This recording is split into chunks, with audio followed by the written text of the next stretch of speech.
എക്സ്7 എക്സസൈസിലെ first step jumping jacks. ഇത് ആദ്യമൊക്കെയാണ് ഉപകാരം ഉണ്ടാകുന്നത്. ഷുഗർ രോഗികൾക്ക്, പ്രഷർ ഉള്ള ആളുകൾക്ക്, കൊളസ്ട്രോളിന്റെ പ്രശ്നമുള്ള ആളുകൾക്ക്, ആസ്മയുടെ ബുദ്ധിമുട്ടുള്ള ആളുകൾ, ആൻസൈറ്റി, സ്ട്രെസ് ബുദ്ധിമുട്ടുള്ള ആളുകൾക്ക്. പ്രധാനമായിട്ടും ഇത് ഫോക്കസ് ചെയ്യുന്നത് ഹൃദയത്തിനെയാണ്. അതുകൊണ്ട് തന്നെയാണ് ഇത് എയറോബിക്സ് കാറ്റഗറിയിൽ പെട്ട ഒരു എക്സസൈസ് ആണെന്ന് പറയുന്നത്. കാരണം ഹൃദയത്തിന്റെ പമ്പിങ് കൂട്ടും എന്നതാണ് ഏറ്റവും അൾട്ടിമേറ്റ് റിസൾട്ട്.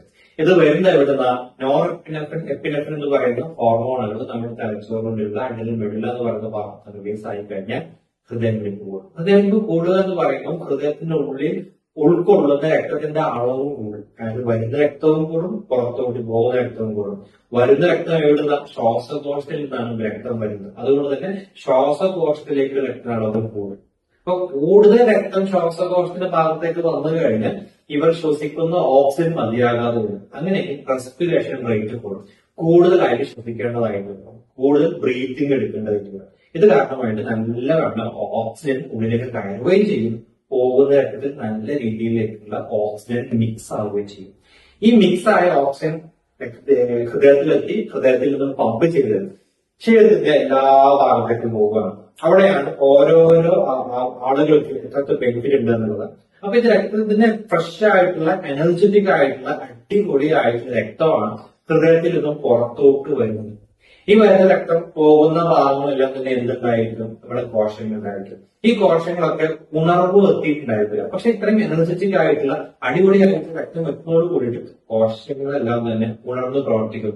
അവരുടെ മെറ്റബോളിക് ആക്ടിവിറ്റി ഒക്കെ ഭയങ്കരമായിട്ട് വർദ്ധിക്കും. ഇത് കാരണമായിട്ട് നമ്മുടെ കോശങ്ങളിൽ അവിടെ ഇവിടെ കെട്ടിക്കിടക്കുന്ന ഷുഗർ, കാർബോഹൈഡ്രേറ്റ്, അത്തരം സാധനങ്ങൾ ഉണ്ട് എന്നതൊക്കെ മൊബിലൈസ് ചെയ്തിട്ട് അതിന് യൂസ് ചെയ്യും. കാരണം ഈ പറയുന്ന മസിലുകൾക്കൊക്കെ ഉപയോഗിക്കാൻ വേണ്ടിയിട്ട് എനർജി ആവശ്യമാണ്. എനർജി എവിടെ നിന്ന് കിട്ടും? ഷുഗറിൽ നിന്ന് കിട്ടും. പുറമെ എവിടെ നിന്ന് കിട്ടും? ഫാറ്റിൽ നിന്ന് കിട്ടും. ഈ ഫാറ്റി ആസിഡ്സ് ഒക്കെ മൊബിലൈസ് ചെയ്ത് കഴിഞ്ഞാൽ എന്ത് ചെയ്യും? ഉപയോഗിക്കാൻ തുടങ്ങുകയും ചെയ്യും. ഇത് ഉപയോഗിക്കേണ്ട അവസ്ഥ എപ്പോഴാന്ന് വെച്ച് കഴിഞ്ഞാൽ കൂടുതൽ രക്തം ഹൃദയത്തിൽ നിന്ന് പുറത്തോട്ട് വരുന്നതോട് കൂടിയിട്ട് ഈ പുറത്തോട്ട് പോകുന്ന രക്തക്കൊയലുകളുണ്ടല്ലോ, ഇത് റിലാക്സ് ആകണം. ഇത് റിലാക്സ് ആകണമെങ്കിൽ ആര് വരണം? നൈട്രിക് ഓക്സൈഡ് എന്ന് പറയുന്ന സാധനം ഇത് വരണം.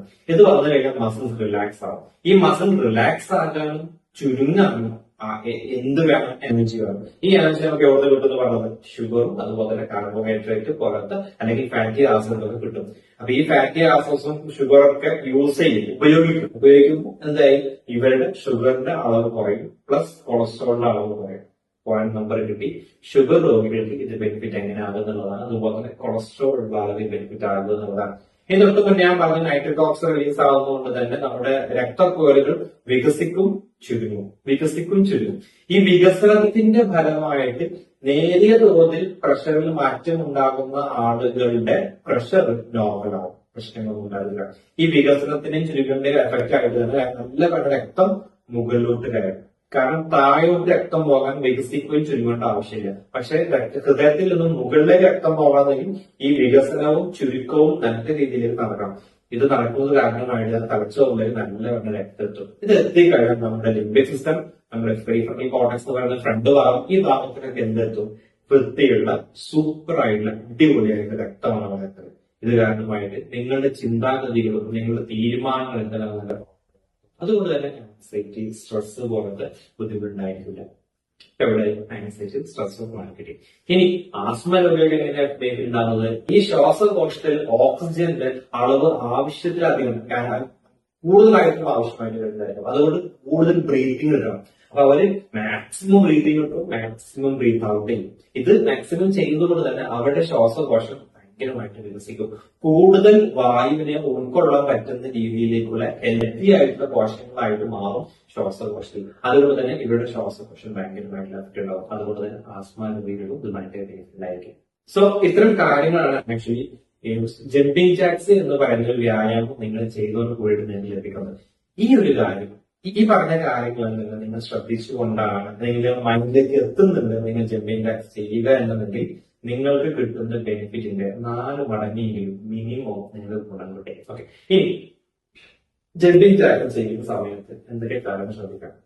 നിങ്ങൾക്ക് ഭയങ്കരമായിട്ട് അൺകൺട്രോൾഡ് ആയിട്ടാണ് ഹൈപ്പർ ടെൻഷൻ ഉള്ളത്. ഇനി ബ്ലഡ് പ്രഷർ ഭയങ്കരമായിട്ട് കൂടുതലാണെങ്കിൽ അവർ ജമ്പിങ് ജാക്സ് ചെയ്യുന്നത് കുറച്ച് ലിമിറ്റ് ചെയ്താണ് നല്ലത്. അത് നിർബന്ധമായിട്ട് ശ്രദ്ധിക്കണം. രണ്ടാമത് അവരുടെ കാലിന്, ജോയിന്റിന്, അതുപോലെ ആർത്രൈറ്റിസ് ബുദ്ധിമുട്ടുള്ള ആളുകൾ, ജോയിന്റിൽ പെയിൻ, ഓൾറെഡി പെയിൻ ഉള്ള ആളുകൾ, ഒരുപാട് നല്ല വെയിറ്റും അവർക്കുണ്ട്, നല്ല വെയിറ്റ് ഒരാളാണ്, അവർക്ക് കാലിന് സ്ട്രെങ്ത് കുറവാണ്, അവർ ഈ ജമ്പിങ് ജാക്സ് ചെയ്യുന്ന സമയത്ത് ഇവരുടെ ജോയിന്റുകൾക്ക് ജോയിന്റ് ആവാൻ സാധ്യത. അത് കാരണം എന്ന് വെച്ച് കഴിഞ്ഞാൽ നമ്മുടെ മുട്ടും കാലല്ലോ, ഈ മുട്ടും കാലിന്റെ ഭാഗം നിൽക്കുന്നത് താഴത്തെ കാലും മുകളിലത്തെ കാലിന്റെ ഗ്യാപ്പിൽ കുറച്ച് ഫ്ലൂയിഡ്സ് ഉണ്ടായിരുന്നു. അപ്പൊ മുകളിലുള്ള കാലിന്റെ മുകളിലാണ് നിങ്ങൾ ഭയങ്കരമായിട്ട് വെയിറ്റ് ഒക്കെ സപ്പോർട്ട് ചെയ്തിട്ട് ഇതൊരു ടച്ച് ആകുന്നത്, മുകളിൽ നിൽക്കുമോ. പക്ഷെ നിങ്ങളുടെ ഭയങ്കരമായിട്ട് വെയിറ്റ് ഉണ്ടാകുമ്പോൾ നിങ്ങൾ ചാടി കളിക്കുകയാണെങ്കിൽ ഇത് വന്ന് ഇങ്ങനെ ജോയിന്റ് ആകാൻ സാധിക്കും. അല്ലെങ്കിൽ ഇതിലുള്ള ഫ്ലൂയിഡ് പുറത്തോട്ട് തള്ളി നിൽക്കും. അതുകൊണ്ട് തന്നെ അതിന് ഉരസൽ ബുദ്ധിമുട്ടുകളും അത് മാത്രമല്ല നിങ്ങളുടെ മുട്ടിന്റെ സ്ട്രെങ്ത് കുറയാനുള്ള സാധ്യത കൂടുതലാണ്. അത്തരം ആളുകൾ ജമ്പിങ് ജാക്സ് മാക്സിമം സൗണ്ട് കുറയ്ക്കുക, അല്ലെങ്കിൽ ചാട്ടത്തിന്റെ തോത് കുറയ്ക്കുന്നതാണ് നല്ലത്. അതുപോലെ തന്നെ സിവിയർ ആയിട്ടുള്ള ആസ്മയുടെ ബുദ്ധിമുട്ടുള്ള ആളുകൾ, ഇപ്പൊ ഈ സ്മോക്കിംഗ് ഒക്കെ ചെയ്തതിനാണൊക്കെ ഭയങ്കര ബുദ്ധിമുട്ടുള്ള ആൾക്കാരാണെങ്കിൽ അവർ ഈ സംഭവം ചെയ്യുമ്പോൾ ഇവർക്ക് ഭയങ്കരമായിട്ട് എന്തെങ്കിലും മസിൽസ് വർക്ക് ചെയ്യുന്നു. ഈ വർക്ക് ചെയ്യുമ്പോൾ ഇവർക്ക് ശ്വസിക്കാനുള്ള കപ്പാസിറ്റി കുറവാണല്ലോ. ഇവിടെ ചെയ്യുമ്പോൾ കപ്പാസിറ്റി പെട്ടെന്ന് കൂടുതൽ പതുക്കെ കൂടുള്ളൂ. അത് കാരണമായിട്ട് തന്നെ ആവശ്യമായിട്ടുള്ള ഓക്സിജൻ വരാതിരുന്നു കഴിഞ്ഞാൽ മസിൽസിന് ആവശ്യമായിട്ടുള്ള എനർജി കിട്ടാതിരിക്കാൻ ഭയങ്കരമായിട്ട് അവർ വർക്ക് ചെയ്യുന്നത് തന്നെ മസിൽസ് കേട് വരാനുള്ള സാധ്യത കൂടുതലാണ്. അങ്ങനെയെങ്കിൽ ശ്രദ്ധിക്കുക, ആസ്മ പോലത്തെ ബുദ്ധിമുട്ടുള്ള ആളുകളിൽ പതുക്കെയാണ് നിങ്ങളുടെ ജമ്പിങ് ജാക്സിന്റെ കൗണ്ടുകൾ ശ്രദ്ധിക്കേണ്ടത്. പതുക്കെ ചാടുക, അതുപോലെ തന്നെ കൗണ്ട് കുറച്ചൊന്ന് കുറയ്ക്കുക, എന്നിട്ട് പതുക്കെ അതിനെ കൂട്ടി കൊണ്ടുവരിക എന്നുള്ളതാണ് ശ്രദ്ധിക്കേണ്ടത്. അപ്പൊ ഇത്രയും കാര്യങ്ങൾ ശ്രദ്ധിച്ചുകൊണ്ട് നിങ്ങൾ ജമ്പിങ് ജാക്സ് ചെയ്യുക. No problem. സോ നെക്സ്റ്റ് അടുത്ത വീഡിയോ ആയിട്ട് നമുക്ക് അടുത്ത വീഡിയോ കാണാം. Thank U.